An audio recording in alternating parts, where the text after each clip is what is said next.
Indicators of MCH care.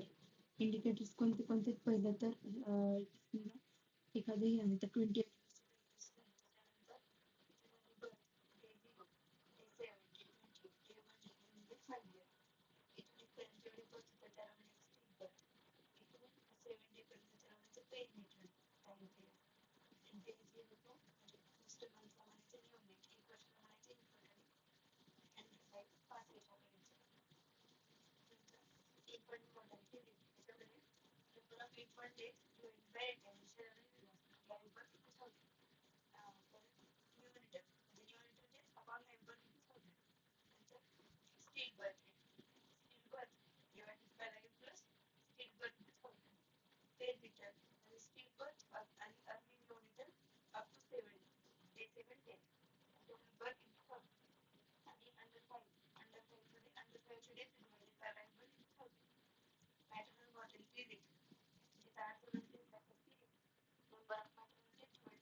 Development of nation, infant mortality rate.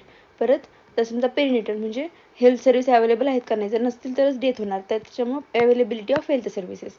आणि under 5 मध्ये हे आहे इथलं. आणि युनायटेड नेशन काय म्हणते तर ओव्हरऑल डेव्हलपमेंटचं कोण इंडिकेटर आहे? अंडर 5. आणि क्वालिटी ऑफ ही आहे अवेलेबिलिटी आणि पेरिनेटल. आणि मॅटर्नल जे आहे ते क्वालिटी सांगते. Most common cause. आता ह्यांचे डेथचं कॉज काय आहे? Low birth weight and प्रीमॅच्युरिटी. परत स्टील बर्थचं कॉज काय? प्लॅसेंटल कॉजेस म्हणजे हेमरेज वगैरे. नंतर पेरिनेटलचं कॉज काय? मॅटर्नल आणि फिटल कॉजेस. अंडर 5चं low birth weight and prematurity. आणि मॅटर्नल मॉर्टॅलिटी रेटचं पोस्टपार्टम हेमरेज. हे आहे अँटीपार्टम हेमरेज स्टील बर्थचं आणि मॅटर्नलचं पोस्टपार्टम हेमरेज. परत स्टील बर्थ काय कशा असते? स्टील बर्थ एकतर काय असते तर 28 वीकची प्रेग्नन्सी होती तिथून डे 0 पर्यंत जेवढ्या बर्थ होत्या, पण ते जे जन्मलेले बाळ असते ते जे डेथ झालेले असते त्यांना म्हणायचं स्टील बर्थ. मग एकतर हे. आणि वेट ऑफ बेबी 1000 ग्रॅमपेक्षा जास्त असलं पाहिजे. आणि क्राऊन रम्प लेंथ 35 सेंटीमीटरपेक्षा जास्त असली पाहिजे, त्यांना म्हणायचं स्टील बर्थ. परत SDG काय? Sustainable development goals. एकतर formulated by united nation 17 goal आहेत. Goal 3 related to health care. The maternal death. ह्याला कनेक्ट झाले.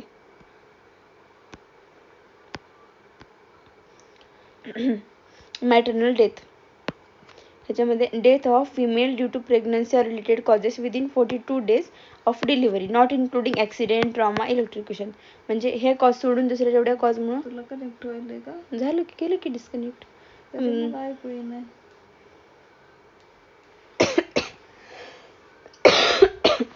कॉजेस मध्ये डायरेक्ट कॉजेस आणि इनडायरेक्ट कॉजेस. डायरेक्टमध्ये काय काय तर hypertension, sepsis, obstructed labour, ectopic pregnancy, embolism, abortion. आणि इनडायरेक्टमध्ये ॲनिमिया, मलेरिया आणि हार्ट डिसीज. म्हणजे डायरेक्टमध्ये एकतर hypertension, sepsis, obstructed labour, ectopic pregnancy, embolism, abortion. आणि इनडायरेक्टमध्ये ॲनिमिया, मलेरिया, हार्ट डिसीज. आता हे झाले वरचे. आता अदर इंडिकेटर्स कोणते कोणते? अदर इंडिकेटर्समध्ये पहिलं तर वरती होतं आता मॅटर्नल मॉर्टॅलिटी रेटमध्ये मॅटर्नल डेथ घ्यायच्यावरती खाली घ्यायची women's in reproductive age group into 1 lakh. हे रेशो आहे ना. हे यार काय झालं? हे सगळं बदललं. तुला नाही.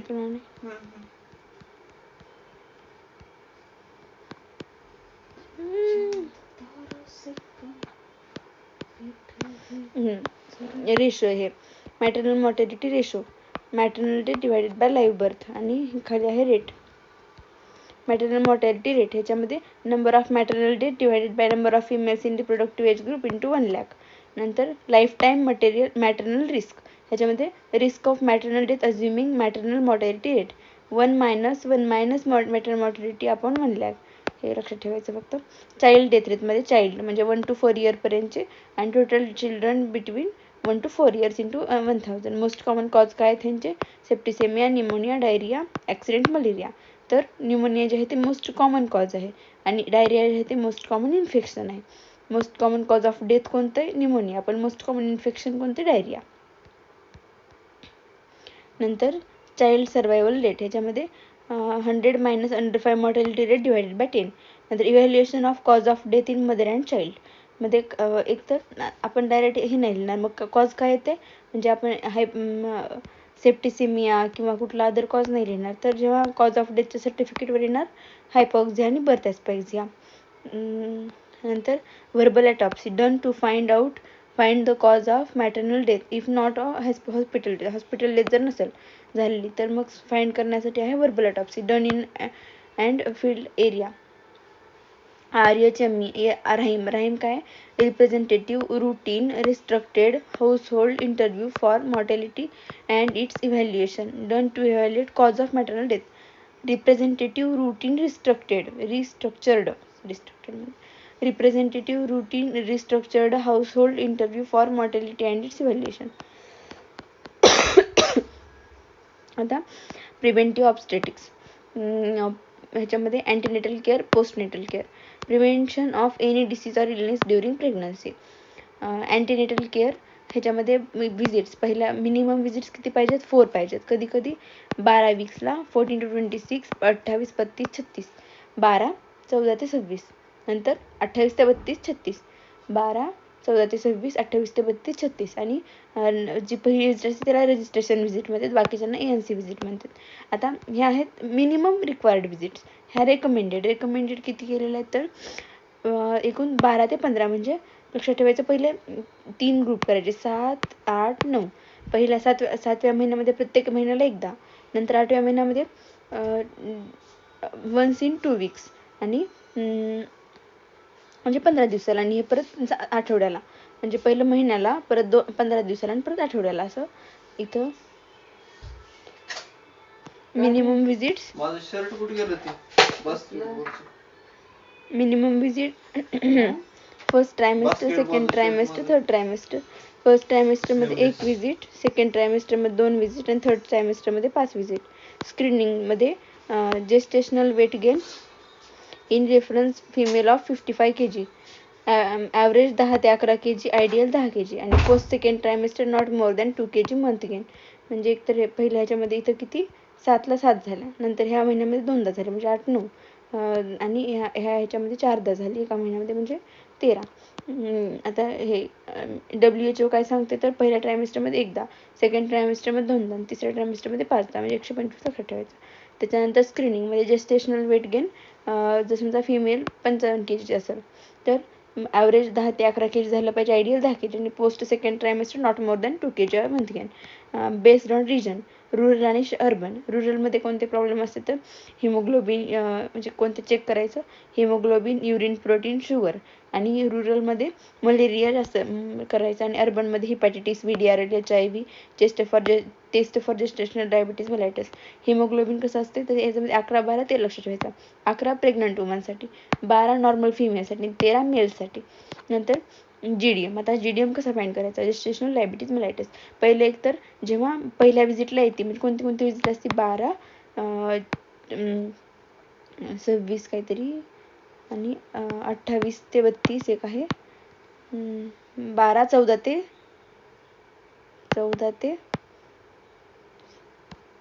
काय होतं 12, 14 ते 26, 14 ते 26, 28 ते 32 आणि 36.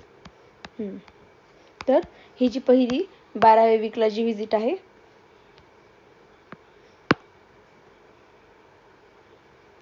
तर त्या विजिटलाच पहिल्यांदा GDM करायचं. तर ह्याच्यामध्ये पहिलं आहे to prevent foetal complication macrosomia metabolic changes. पहिली टेस्ट आहे पहिलं OGTT करायचं. OGTT कसं करायचं तर एक स्टेप टेस्ट आहे आणि नो फास्टिंग स्टेटमध्ये कसं पण असेल जेवण केलं नाही केलं तरी काही प्रॉब्लेम नाही. ह्याच्यामध्ये काय करायचं 75 ग्राम त्याला ग्लुकोज द्यायचं. 2 तासांनी परत त्याचं चेकअप करायचं ग्लुकोजचं. मग ह्याच्यामध्ये जर 140पेक्षा कमी आली तर मग पहिले 140पेक्षा जास्त आली तर त्याला डायबिटीज मेलायटिस हाय जेस्टेशनल डायबिटीज मेलायटिस. पण जर 140पेक्षा कमी आली तर मग रिपीट करायचं OGTT सेकंड व्हिजिटच्या वेळेस 24 to 28 वीक्सला. मग ह्याच्यामध्ये रिपीट OGTT केली तरी पण जर नाही आली तर मग त्याला नाही, आणि जर आली तर मग त्याला आहे.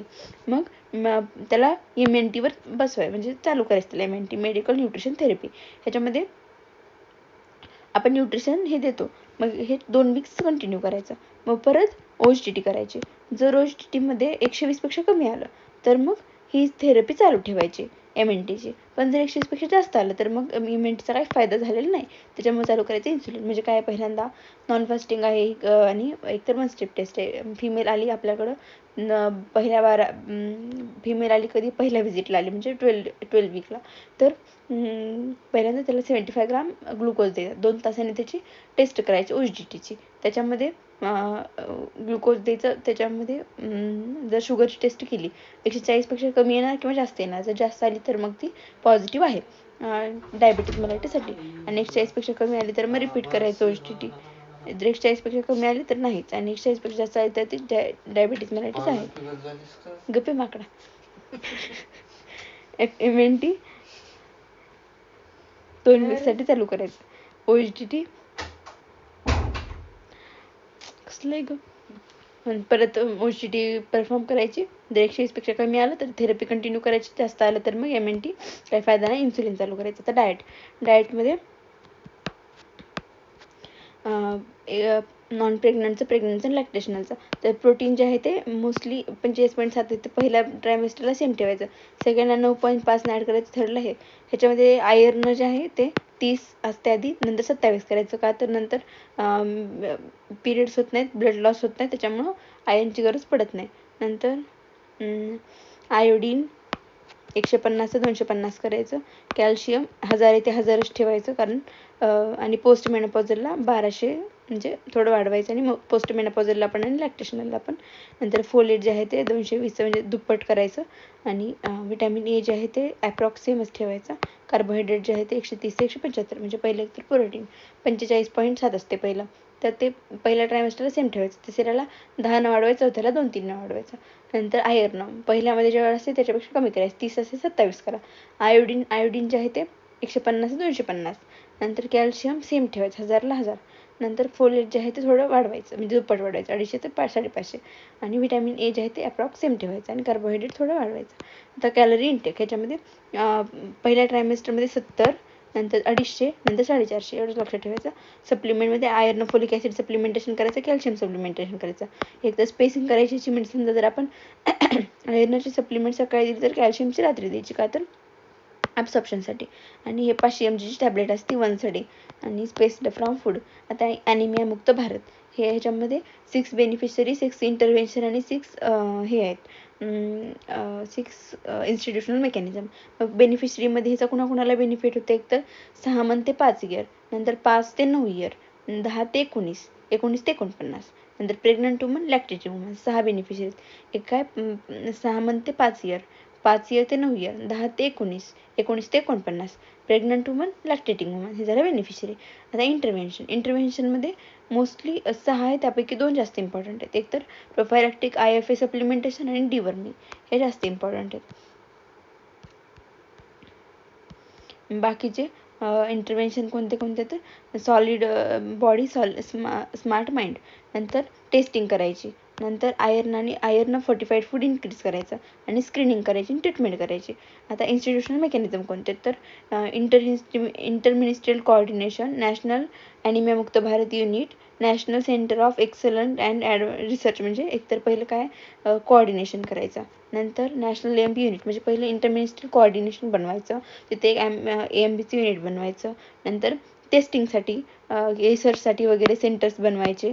नंतर कॉन्व्हर्जन्स करायचं, म्हणजे इथं काय वरती कोऑर्डिनेशन, परत कॉन्व्हर्जन्स करायचं मिनिस्ट्रीचं, स्ट्रेंथनिंग सप्लाय चेन लॉजिस्टिक आणि EMB डॅशबोर्ड. हे 6 बेनिफिशरी, 6 इंटरव्हेन्शन आणि 6 इन्स्टिट्यूशन मेकॅनिझम. बेनिफिशरी कोणत्या? 6 महिने ते 5 इयर, 5 ते 9, 10 ते 19, 19 ते 49 प्रेग्नंट लॅक्टेटिंग, हे झालं 6 बेनिफिशरी. नंतर 6 इंटरव्हेन्शन कोणते?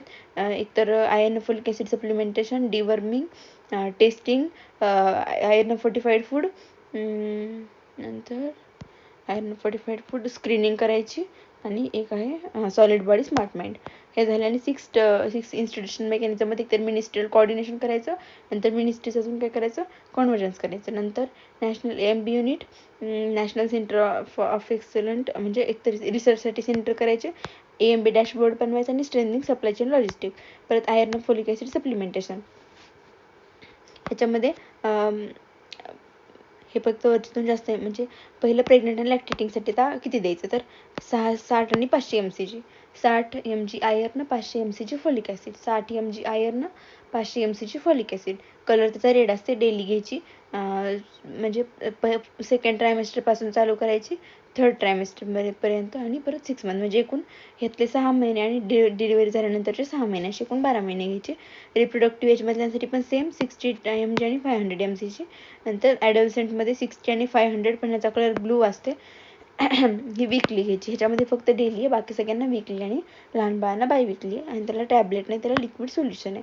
ह्याच्यामध्ये हे कमी झालेलं आहे, म्हणजे हे लक्षात ठेवण्यासाठी पहिलं रिप्रोडक्टिव्ह, म्हणजे ज्या प्रेग्नंट आणि लॅक्टेटिंग वुमन आहेत त्याच्यामध्ये काय करायचं? 60 mg आणि 500 mg आयर्न फोलिक ॲसिड. नंतर इथं एकतर डेली घ्यायची, आणि पहिले सेकंड आणि थर्ड ट्रायमेस्टर नंतर डिलिव्हरी नंतरचे 6 महिने. परत रिप्रोडक्टिव्ह एज ग्रुपमधल्यासाठी पण 60 mg 500 mg, पण परत काय करा इथं हे वीकली घ्यायची. नंतर ना ह्याच्यासाठी ॲडल्संटसाठी सेम हे आहे, फक्त ह्याचा कलर ब्लू आहे, आणि लहान बाळांसाठी पिंक कलर आहे. परत डिवर्मिंग काय असते? तर अल्बेंडाझोलची एक टॅबलेट येते, ते 6 मंथपेक्षा मोठ्या 2 इयरपर्यंतच्या 200 mg, म्हणजे हाफ टॅबलेट द्यायची, आणि 2 वर्षापुढच्या 400 mg, म्हणजे एक टॅबलेट द्यायची. हे बायॲन्युअल फ्रिक्वेन्सी, म्हणजे वर्षातून 2दा करते ते, कधी नॅशनल डिवर्मिंग डेला 10 फेब्रुवारीला आणि 10 ऑगस्टला. परत testing and treatment of anaemia. कसं? तर ॲनिमिया प्रेग्नंट फिमेल, ह्याच्यामध्ये माइल्ड आणि मॉडरेट ॲनिमिया असू शकते, किंवा सिव्हिअर ॲनिमिया असू शकते. माइल्ड कधी 7पेक्षा जर जास्त असेल तर, आणि मॉडरेट आपलं सिव्हिअर 7पेक्षा कमी असेल तर. मग जर समजा माइल्ड मॉडरेट ॲनिमिया झाला, तर मग जर समजा 4 वीकच्या आधी जर समजलं, तर मग त्यांना 2 tablet of iron folic acid चालू करा. पण जर नॉट जर 4 वीक नंतर पण राहिला, तर मग IV द्यायचा, आयर्न सुक्रोज आणि IV कार्बोक्सी माल्टोज. आता सिव्हिअर खूप झाला आहे, त्याच्यामध्ये फर्स्ट आणि सेकंड ट्रायमेस्टरवाल्यांना हेच कंटिन्यू करायचं, पण थर्ड ट्रायमेस्टरवाल्यांना hospitalisation, IV infusion, blood transfusion करायचं. आणि जर 5पेक्षा पण कमी झाला, तर मग ब्लड ट्रान्सफ्युजन करायचं डायरेक्ट. परत म्हणजे हे बघा, पहिल्यांदा एकतर ॲनिमिया झाला आहे, तर मग 2 असू शकते, एकतर माइल्ड मॉडरेट आणि सिव्हिअर असू शकते. मग माइल्ड मॉडरेटमध्ये 7पेक्षा जास्त आणि सिव्हिअरमध्ये 7पेक्षा कमी. तर जर समजा झाला, तर 34 वीकपेक्षा आधी झाला, तर मग काय करायचं? 2 टॅबलेट घ्या म्हणायचं. पण जर नाहीच राहिलं, तर मग नंतर IV द्यायचं, सुक्रोज आणि कार्बोक्सी माल्टोज. मग आता सिव्हिअरमध्ये काय करायचं? तर एकतर 5पेक्षा कमी होऊ शकते, किंवा 5पेक्षा जास्त राहू शकते. जर जास्त राहिला, तर मग ॲटलिस्ट पहिल्यांदा IV वगैरे देऊन बघायचं पहिल्या 2 ट्रायमेस्टरमध्ये, पण तरी पण नाही राहिलं, तर मग हॉस्पिटलायझेशन, इन्फ्युजन आणि ब्लड ट्रान्सफ्युजन करायचं. आणि 5पेक्षा जर कमी झाला असेल, डायरेक्ट ब्लड ट्रान्सफ्युजन करून टाकायचं. परत other causes of anaemia, thalassaemia, sickle cell anaemia आहे, त्याच्यामध्ये IFA द्यायचं नाही, कारण आयर्न ओव्हरलोड होऊ शकते, फक्त फॉलिक ॲसिड द्यायचं.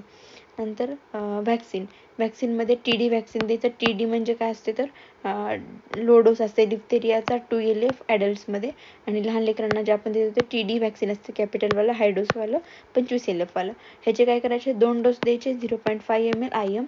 Duration gap of 4 weeks between 2 doses, हे मिनिमम 4 वीक्सचा गॅप राहिला पाहिजे between 2 doses. Second dose preferably given 3 weeks prior to due date of delivery. तर प्रिव्हियसली जर इम्युनायझेशन झालेलं असेल TTचं किंवा TDचं, तर मग फक्त एकच बूस्टर डोस द्यायचा तेवढा.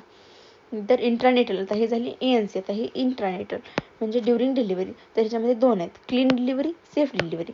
क्लीनचे हे 5 क्लीन केअर, म्हणजे एकतर पहिले सरफेस चांगला पाहिजे, परत हात चांगली पाहिजे, परत कॉर्ड चांगला पाहिजे, टाय चांगला पाहिजे, कट नीट केलं पाहिजे, सरफेस चांगला, हँड चांगला, कॉर्ड चांगला, टाय चांगलं, किट चांगलं. हे झालं. Components of disposable delivery kit हे आहेत. म्हणजे सरफेससाठी काय, प्लास्टिक शीट, हँडसाठी सोप, कॉर्डसाठी गॉज पीस, टायसाठी थ्रेड आणि कटसाठी ब्लेड वापरतात. Available in all levels of the community free of cost. Purpose prevent diseases like tetanus. April 2015लाच national tetanus elimination in India झालेलं आहे. April 2015. Safe delivery, trained personnel conduct in delivery. आता postnatal care ह्याच्यामध्ये एकतर विजिट्समध्ये home based visits किंवा hospital visit 4 at least करायच्या. म्हणजे 1, 3, 7, 42 लक्षात ठेवायचं. 1, 3, 7, 42. आणि परत जर समजा लो बर्थ वेट बेबी असेल तर मग 7 विजिट करायचे. 1, 3, 7 लक्षात ठेवायचं. 7, 2, 14, 7, 3, 21, 7, 4, 28, परत 42. म्हणजे 1, 3, 7, 42, 1, 3, 7, 42, 7, 2, 14, 7, 3, 21, 7, 4, 28, 42. परत rooming in presence of baby and mother in close proximity ठेवायचं. तर वॉर्म चेनसाठी टू प्रिव्हेंट हायपोथर्मिया, पहिल्यांदा बेबी जन्मल्या कव्हर करायचं. परत वेट करण्यासाठी अनकव्हर करायचं आणि परत मदर्स तेव्हा कव्हर करून ठेवायचं. परत KMC जे आहे ते आहे लो बर्थ वेट बेबीसाठी skin to skin touch contact करायचा मदरसोबत, एअरवे डिसीज प्रिव्हेन्शन करायचं, ambulatory benefit, nutritional benefit, emotional support done by mother. Next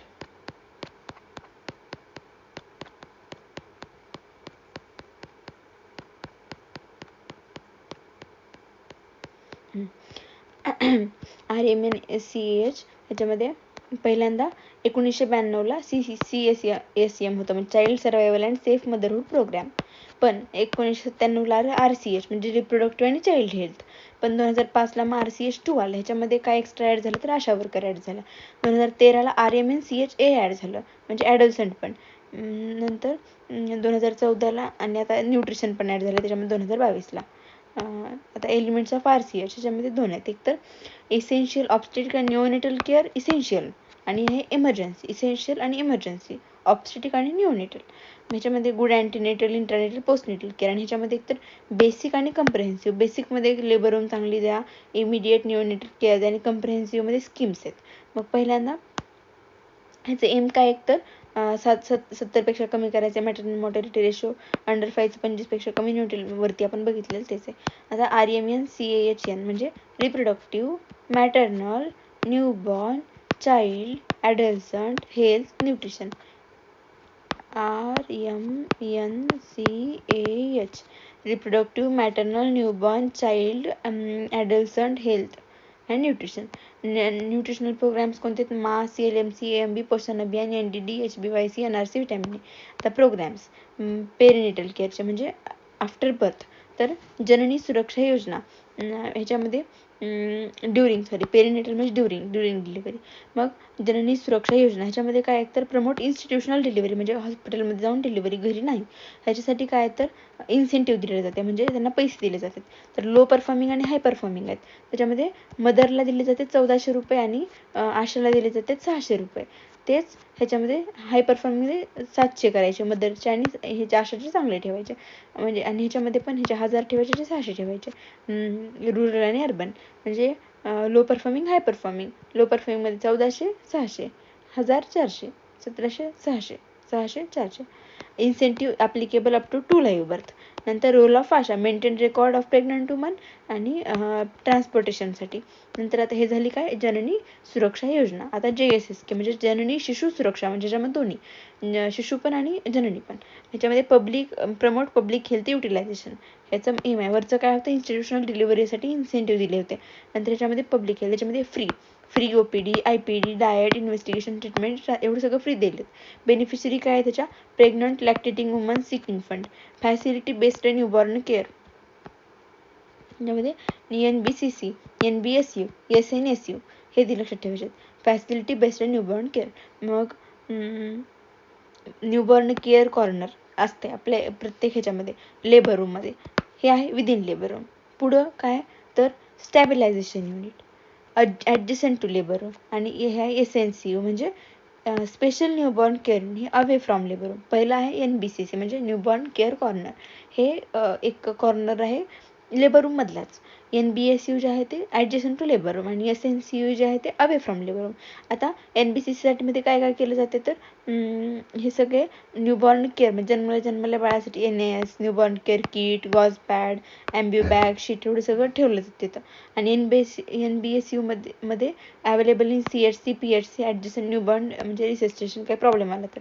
आणि SNCU जे आहे ते 10 ते 12 बेडचं वॉर्ड आहे, 100 स्क्वेअर फीट बेड आणि 24/7 तिथे न्यूरोलॉजिस्ट आणि पेडियाट्रिशियन अवेलेबल असतील. आता क्रायटेरिया फॉर SNCU ॲडमिशन. अपघात स्कोर 6पेक्षा कमी पाहिजे, respiratory distress, shock, cyanotic spells, delayed cry झाला, बेबी रडलंच नाही, बाईल सॉल्ट स्टेन्ड वॉमिट म्हणजे पिवळी वॉमिट झाली, suspected sepsis, jaundice, pallor, low birth weight म्हणजे 1500पेक्षा पण कमी, कन्व्हल्जन, सीझर, अनस्टेबल व्हायटल्स. आता home based newborn care by ASHA. Normal labour केअरच्या किती विजिट होत्या, नंतर सिझेरियनच्या आणि होम डिलिव्हरीच्या. तर ह्याच्यात 3, 7, 14, 21, 28, 42 ह्या 6 विजिट आहेत. म्हणजे आता घरी जाऊन हॉस्पिटलच्या आपण बघितल्या होत्या किती, 1, 3, 7, 42 आणि ह्याच्यामध्ये 1, 3, 7, 14, 21, 28, 42. परत normal labour 6 visit, caesarean 5 visit, home delivery 7 visit. ह्या विजिट लक्षात राहत. Role of ASHA, increase nutrition supplement, एक तर न्यूट्रिशन द्या, परत ब्रेस्ट फिडिंग हायजीन चांगली ठेवा बेबी आणि आईची. इन्सेंटिव्ह दिलेला आहे, इन्सेंटिव्ह फॉर आशा, जर समजा 45 दिवस बेबी जिंदा राहिला तर मग 250 रुपये द्यायचे. Serial body weight monitoring and recording. Programmes for म्हणजे बॉडी वेटचं मेंटेनिंग करायचं. परत प्रोग्राम्स फॉर द चिल्ड्रन, त्यावरचे आपण पेरेंटलचं बघितलं, चिल्ड्रन आणि ॲडल्संटच्या. तर होम बेस्ड यंग चाइल्ड ह्याच्यामध्ये 5 विजिट आहेत, म्हणजे 1.25 वर्षापर्यंत. ॲडल्संट रिप्रोडक्टिव्ह अँड सेक्शुअल हेल्थ, अर्श चालू केलं तर त्याचं रिनेमिंग केलं काय, ॲडल्संट फ्रेंडली हेल्थ क्लिनिक. ह्याच्यामध्ये आयर्न आणि फोलिक ॲसिड सप्लिमेंटेशन दिले जाते. Sanitary pads menstrual hygiene maintain केली जाते आणि RTI STI कमी केले जातात. म्हणजे ॲडल्संट फ्रेंडली हेल्थ क्लिनिक. ह्याच्यामध्ये एकतर आयर्न फोलिक ॲसिड द्या, परत त्यांना सॅनिटरी पॅड वगैरे अवेलेबल करा आणि RTI STI कमी करा. परत राष्ट्रीय बाल सुरक्षा कार्यक्रम, ह्याच्यामध्ये 0 to 18 वर्षापर्यंतचे आहे. बाल सुरक्षा सुरक्षा नाही आहे, स्वस्थ. राष्ट्रीय Bal Swasthya Karyakram. Strategy screening of children for 4DS. म्हणजे ह्याच्यामध्ये काय स्ट्रॅटेजी ह्याची तर 4Ds आहेत. Developmental delay, disease of childhood, deficiency, congenital defect. Total number of diseases covered in RBSK 32. Newly added hypothyroidism, sickle cell anaemia, beta thalassemia, TB, leprosy. म्हणजे एकतर 4Ds developmental delay, disease of childhood, नंतर deficiency आणि defect. एकतर जन्मला काय होऊ शकते, developmental delay होऊ शकते, डिफेक्ट, डिफिशियन्सी, डिसीजेस. नंतर किशोर स्वास्थ्य राष्ट्रीय RKSK राष्ट्रीय किशोर स्वास्थ्य कार्यक्रम. 10 ते 19 7C ह्याच्यामध्ये किशोर कधी असे 10 ते 19 म्हणजे बॉईज आणि गर्ल्स दोन्ही पण. 7C लक्षात ठेवायचे. Clinic, counselling, communication, content, convergence, care, community. हे 7 या म्हणजे फ्रेंड टू फ्रेंड अप्रोच ह्याच्यामध्ये. आता पुढच्या LMC INAP. मध्ये काय तर ब्रेस्ट फिडिंग प्रमोट करण्यासाठी हे launch the baby friendly hospital initiative. Maximum breast milk production कधी असते 5व्या ते 6व्या मंथला आणि मॅक्झिमम किती अमाऊंट त्याची 750 ml पर डे. नंतर breast feeding guidelines. Normal labour within 1 hour as soon as possible. Breast feeding कधी चालू करायची तर विदिन 1 hour. सिझेरियन जर झालं तर विदिन 4 hour, कारण मम्मीला वेळ लागते परत हे व्हायला. आणि एक्सक्लुझिव्ह ब्रेस्ट फिडिंग 6 month करायची. No water no fluid to prevent infection. नंतर लॅक्टेशनल मॅनेजमेंट सेंटर्स. त्याच्यामध्ये स्टोअरिंग ऑफ ब्रेस्ट मिल्क केलं जाते. ह्याच्यामध्ये कंप्रेहेन्सिव्ह लॅक्टेशनल आणि लॅक्टेशनल सपोर्ट युनिट. कंप्रेहेन्सिव्हमध्ये काय 20 बेडेड NICU आहे, SNCU मिल्क डोनेशन केलं जातं तिथं. लॅक्टेशनल मॅनेजमेंट 12 बेडेड, वरती 20 आहे खाली 12 आहे. NICU presented CHC district hospital. Storage of breast milk for use of and donation. नंतर इंडिया आणि ही सपोर्ट युनिटमध्ये फक्त काउन्सिलिंग केली जाते. India newborn action plan INAP. एक त्याच्यामध्ये न्यूनेटल आणि स्टिल बर्थ रेट हे सिंगल डिजिट करण्यासाठी केलेलं आहे. हे 10पेक्षा पण कमी. स्ट्रॅटेजी आहे याची HPNC आणि FBNC.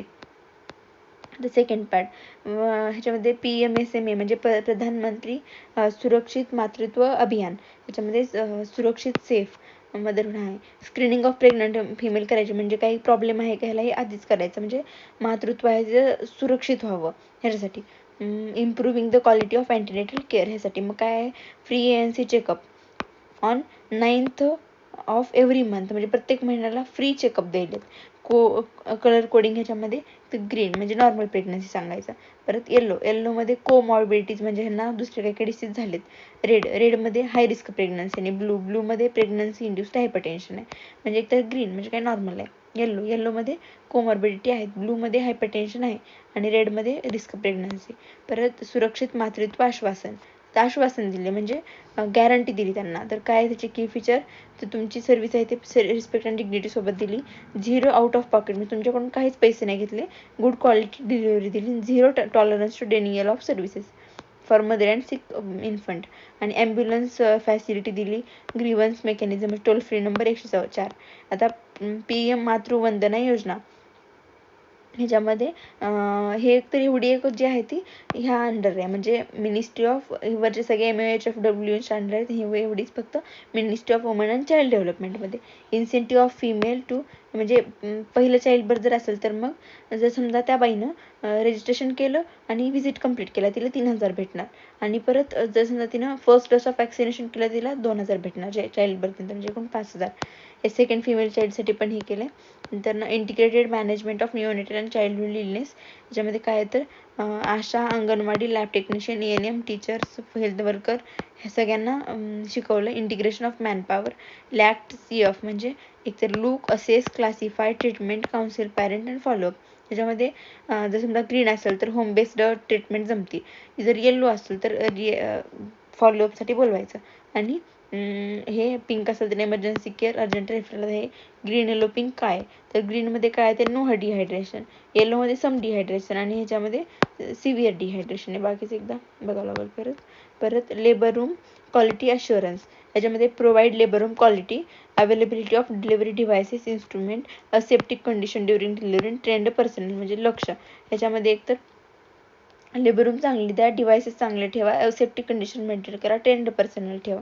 नंतर नोट, ह्याच्यामध्ये NQAP म्हणजे नॅशनल क्वालिटी अश्युरन्स प्रोग्राम. लक्ष एक आहे वरती बघितलं ते मुस्कानमध्ये काय, चाइल्ड फ्रेंडली गव्हर्नमेंट हॉस्पिटल, आणि सॅक्शुअल ह्याच्यामध्ये सकुशल feedback for quality of hospital services. First referral unit and delivery huts, गावामध्ये असतात त्या डिलिव्हरी हट्स. आता ह्याच्यामध्ये समजा कुठून कम्युनिटी सब सेंटरमध्ये मेल आणि फिमेल वर्कर असतात. PHC मध्ये मेडिकल ऑफिसर, हेल्थ वर्कर असतात. नंतर CHC मध्ये 6 स्पेशालिस्ट असतात आणि हेल्थ वर्कर. डिस्ट्रिक्ट हॉस्पिटलमध्ये स्पेशालिस्ट असतात. आता फर्स्ट रेफरल युनिट मध्ये आता CHC आणि ब्लड बँक, म्हणजे आधी कसं होतं तर फक्त डिस्ट्रिक्ट हॉस्पिटलला अवेलेबल होतं ब्लड बँक वगैरे, मग प्रॉब्लेम आला तर खूप प्रॉब्लेम व्हायचा, तर मग त्याच्यामुळं CHC ला पण आता ब्लड बँक हे करून दिली टू मॅनेज मॅटर्नल मॉर्टॅलिटी. त्याचा क्रायटेरिया मिनिमम बेड स्ट्रेंथ 20 ते 30, functional OT, functional labour room, न्यूबॉर्नची care, functional laboratory, blood storage facility, 24/7 supply, arrangement for waste, ambulance कमान आणण्याचं. परत टाईप्समध्ये non FRU CHC, FRU CHC, FRU UCHC. Non FRU CHC 30 bed म्हणजे non first referral unit CHCचे 30 bed असतात. FRU वालेला 30 ते 50 असतात, आणि FRU CHC मध्ये फर्स्ट रेफरल 50 ते 100. डिलिव्हरी हट्स रुरल एरियाजमध्ये असतात, managed by ASHA. Availability of newborn care corner असलं पाहिजे, डिस्पोजेबल डिलिव्हरी किट असले पाहिजे. ह्या 2 गोष्टी मेन आहेत. ट्रेनड पर्सनल पाहिजे, म्हणजे दाई किंवा वर असिस्टंट हे अशा कधीच डिलिव्हरी करू शकत नाही. एकतर बर्थ रजिस्ट्रेशन वाढले आणि बर्थचे वॅक्सिनेशन वाढले. इंटरनेट केअरमध्ये 5 क्लीन आपण वरती बघितले, ह्याच्यामध्ये वॉटर आणि टॉवेल पण ॲड झाले. Organisation of MCH care, 8 delay model म्हणजे हे आहे ते डिले, हे 3 डिले केले, म्हणजे एकतर सिक्युअर, तर आयडेंटिफाय आणि रिच हेल्थ फॅसिलिटी, आणि ह्याच्यासाठी MCH केअर केलं. ह्याच्यात 3 लेवल आहेत. एक आहे सब सेंटर PHC ला, नंतर आहे PHCSC ला, नंतर आहे FIU CHC डिस्ट्रिक्ट आणि मेडिकल कॉलेजेस. त्याच्यामध्ये पहिलं नॉर्मल डिलिव्हरी झाली पाहिजे, केअर कॉर्नर पाहिजे, आणि ऑब्स्टेट्रिक आणि न्यूबॉर्न केअर पाहिजे, सब सेंटर आणि PHC. पुढे आलं PHC CHC, तिथं इमर्जन्सी ऑब्स्टेट्रिक्स आणि न्यूबॉर्न केअर पाहिजे, म्हणजे कोमॉर्बिडिटीज किंवा सिझेरियन सेक्शनची गरज पडली तर ते. आणि FRU CHC त्याच्या पुढचं comprehensive emergency obstetrics and neonatal care specialised centre for management of complication. आता लेवल 1 ह्याचे 2 ते 6 बेड, 10 ते 30 बेड, 30 पेक्षा जास्त बेड. क्रायटेरिया ह्याच्यात लेस दॅन 10, 10 to 20 आणि 20 पेक्षा जास्त. Human resources. परत आता दक्षता, मिडवायफरी इनिशिएटिव्ह आणि maternal perinatal child surveillance response. दक्षतामध्ये काय ट्रेनिंग MPW आणि ASHA worker for maternal care, trained दाईज आणि ट्रेनड बर्थ असिस्टंट आणि मॅटर्नल पेरिनेटल चाइल्ड हे डेथ सर्व्हिलन्स रिस्पॉन्स.